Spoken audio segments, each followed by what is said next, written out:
Okay, we're moving on to chapter 12, 12.1, page 695. Starting to kind of introduce the idea of probability and sample spaces. So first we're talking about sample spaces. Now, sample space is the total number of possible outcomes in an experiment. So for this first one, the sample space for tossing a coin one time would be heads or tails. Okay, we're talking about a fair coin and we're ignoring the possibility that it lands on its side, right? It's an old Twilight Zone episode, which you should check out sometime, where the coin lands on its side. I won't give the story away, but it's a good one. Anyway, we want to know what are the possible outcomes if we toss a coin three times? How many different ways can the outcome happen if we toss a coin three times? So sometimes what's helpful here is drawing a tree diagram, which we call a tree diagram.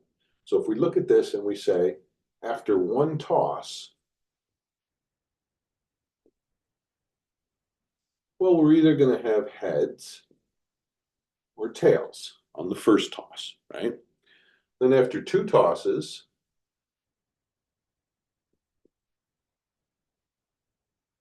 well, each one of these are going to branch out into two, right? Because if you flip heads on the first toss, then you might flip heads on the second toss.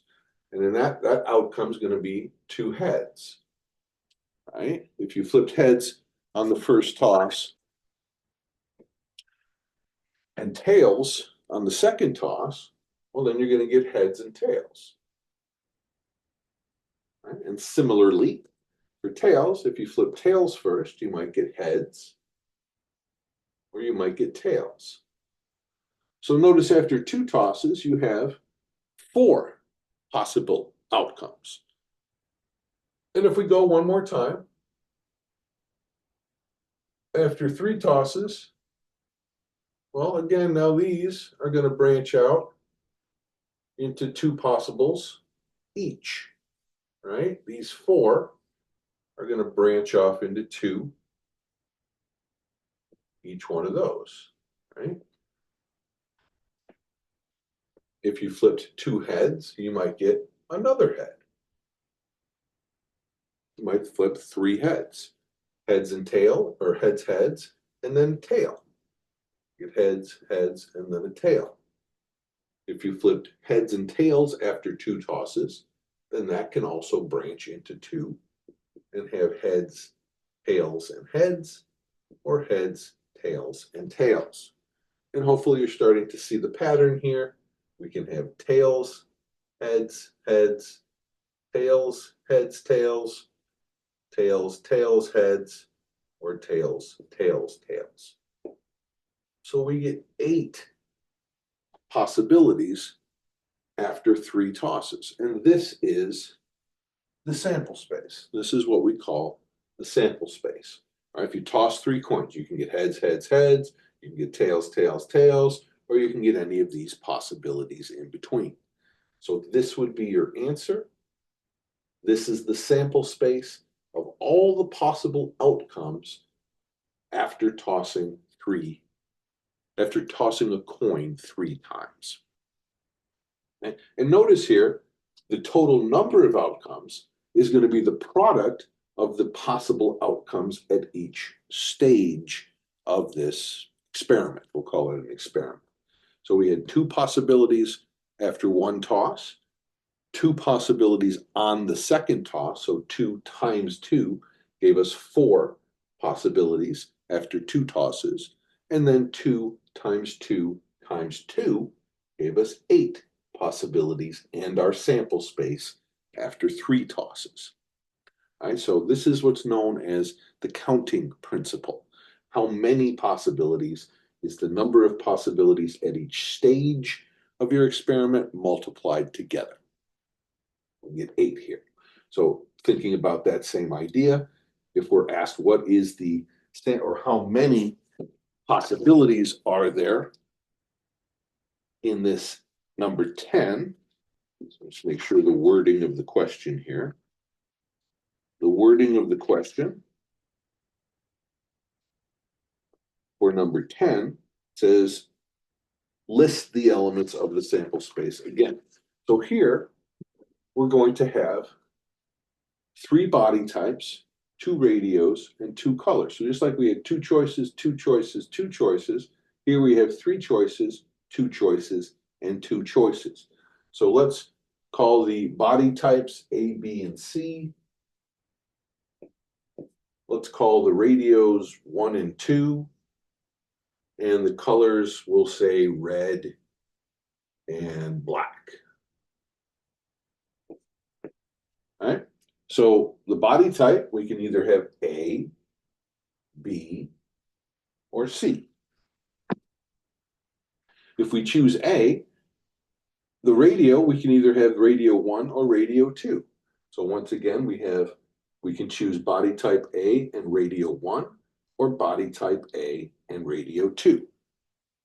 Same thing for B. We can choose B and radio type 1 or B and radio type 2. And similarly for C, 1 and 2. So 3 times 2, we have 6 possibilities of combinations of body types and radios. And now there's 2 colors for each one of these choices. So if we chose body type A and radio 1, we can choose color black, right? A1 and red. We'll say red first. Or A1 and black.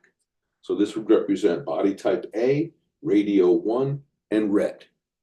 Body type A, radio 1, and black. And then we're going to do the same thing for each one of these outcomes after 2, right? So we have body type A, radio 2, red. Body type A, radio 2, black. Body type B, radio 1, red. Body type B, radio 1, black. Okay. And then for the B2s, we get body type B, radio 2, red. Body type B, radio 2, black. Body type C, radio 1, red. Body type C, radio 1, black. And body type C, radio 2, red. Body type C, radio 2, black. All right, so these are going to be all the possibilities. This would be our sample space, right? So we had 3 choices on the first stage, 2 choices on the second, 2 choices on the third. 3 times 2 is 6. 6 times 2 is 12.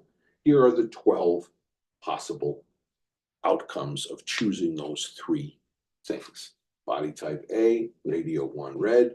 Body type A, radio 1 black, and so on. 12 different choices in that sample space. All right, so a couple more from this section.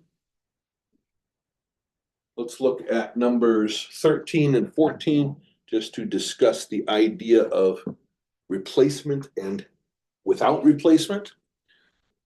So number 13 and 14 kind of go together. We have, the question is how many elements, so we're using the counting principle and saying how many elements are going to be in the sample space if we select 2 digits at random without replacement. So this means once we take a number, we're not putting that number back into the pool for the second stage of the experiment, for the 2 digits, right? So on the first choice, our first choice here, we're going to have 4 choices.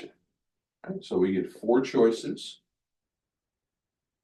on first pick. And if we are not replacing the number, or say we are without replacement, so we're not replacing the number. So if we take one number, now there's only 3 numbers left in our second choice. So we're going to multiply that by 3 choices for the second. All right, so 4 times 3, we're going to get 12 elements in the sample space. We'll call it SS. per sample space, and that's gonna be your answer. Yeah, 4 choices on the first pick without replacement. You've taken one, there's only 3 left, so 3 choices for the second. So we end up with 12 elements in that sample space. Now, if we did replace it, well, then we're gonna have 4 choices on the first times 4 choices on the second. And we're gonna end up with 16 possibilities, right? 16 elements in the sample space.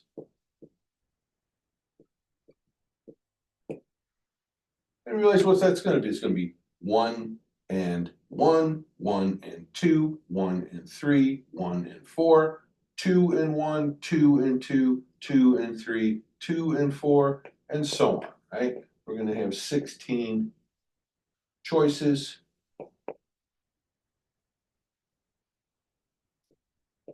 That would be the sample space. We were only asked for the number in that sample space, but there's the sample space.